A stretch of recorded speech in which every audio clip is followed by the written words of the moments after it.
বিসমিল্লাহির রহমানির রহিম। আমি আপনাদের সামনে বাংলাদেশি নাগরিক হিসেবে আগামী 12ই ফেব্রুয়ারি অবাধ, সুস্থ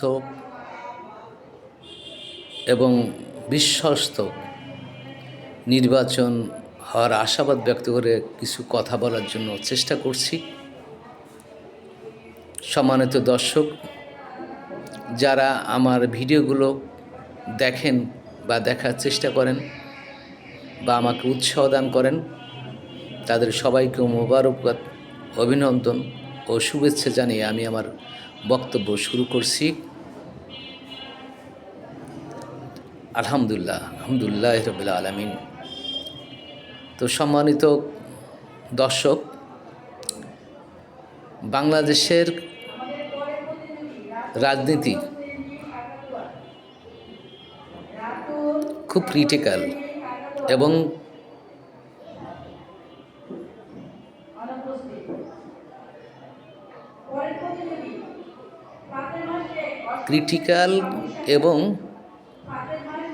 কূটকৌশলে ভরা।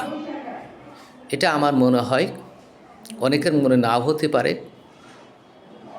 তো আপনারা দেখতে পাচ্ছেন যে কোনো দলের যদি জনপ্রিয়তা একটু ভালো হয়, তাহলে অন্য দল তার প্রতি কুৎসা রচনা করতে থাকে।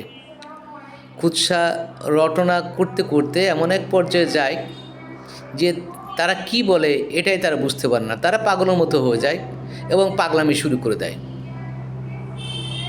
তো আমি কিছু কথা না বলে নয়, 1969 সালে বাংলাদেশের যে নির্বাচন হয়েছিল, সেই নির্বাচনে আওয়ামী লীগ প্রায় 99.99% ভোট পেয়েছিল তথাকথিত। আমি বলতে চাচ্ছি এটা যে প্রাগৈতিহাসিক যুগে যখন মানুষ কোনো বটতলায় তারা তাদের নির্বাচিত করত, তখন সব মানুষ ঢাকঢোল পিটিয়ে একটা জায়গায় হাজির হতো, কোনো বটতলায় বা কোনো বড় মাঠে বা কোনো বাজারে কোনো ফিল্ডে সবাইকে হাজির হতে বলতেন এবং তারা সেখানে নেতা নির্বাচন করতেন। যে মোহাম্মদ কলিমউদ্দিন, তাকে কে কে সমর্থন করেন, সবাই হাত উঁচু করত। তারপর মোহাম্মদ আব্দুল করিম এরকম বলে ডাকতো এবং তাদেরকে হাত উঁচু করতে বলতো, সবাই হাত উঁচু করতো। যার পক্ষে বেশি ভোট হতো তারা তাদের নেতা ওইভাবে নির্বাচিত করতেন। সে যুগ পাড়ি দিয়েছে, এখন ডিজিটাল যুগ এসে হাজির হয়েছে। তো আমি যে জিনিসটা বলতে চাচ্ছি যে মিথ্যা কথা বলে বা মিথ্যা প্রচারণা চালিয়ে বাংলাদেশের মানুষ আগে বিভ্রান্ত হতো, কিন্তু বর্তমানে বিভ্রান্ত হয় না।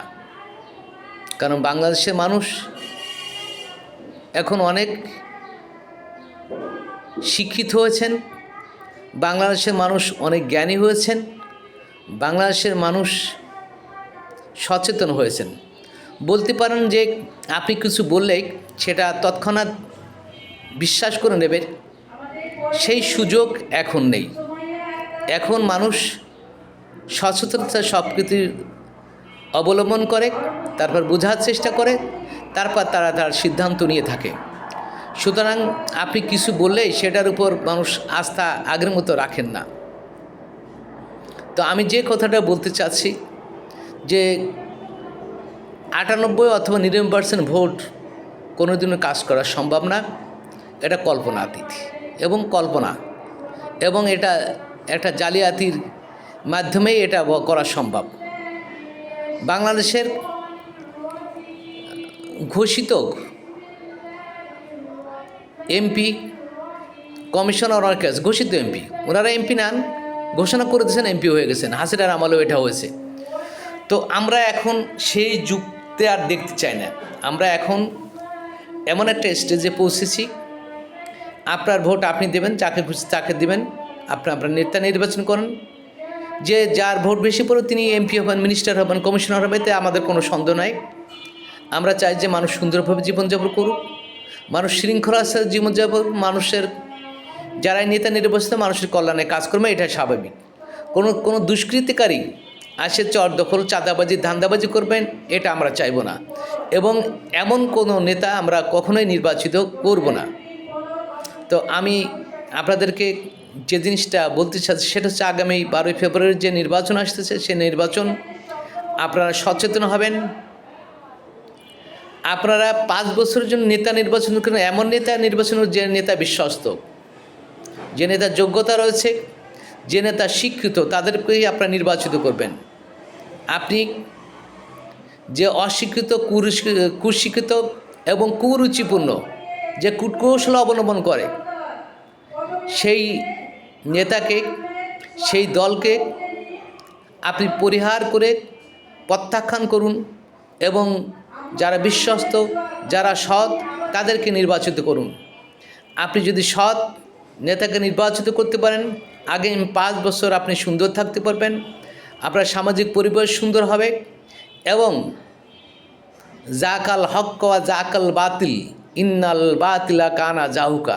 আল্লাহ তাআলা বলেছেন যে সত্য সমাগত, মিথ্যা অপসৃত এবং মিথ্যার পতন অবসম্ভাবী। যারা মিথ্যুক, যারা মিথ্যাবাদী, তাদের পতন অলরেডি শুরু হয়ে গেছে। আপনারা আগামী 12 থেকেই মিথ্যা এবং জাগতিক যারা পেটনীতিতে বিশ্বাসী, যারা চাঁদাবাজ ধান্দাবে, তাদেরকে পরিহার করুন। বিশ্বস্ত এবং সৎ ও দক্ষ মানুষকে নির্বাচিত করবেন, এ আশাবাদ আমি ব্যক্ত করে আমার কথা শেষ করেছি। বাংলাদেশ জিন্দাবাদ। বাংলাদেশে ভালোবাসুন, বাংলাদেশের মানুষকে ভালোবাসুন। আল্লাহ হাফেজ।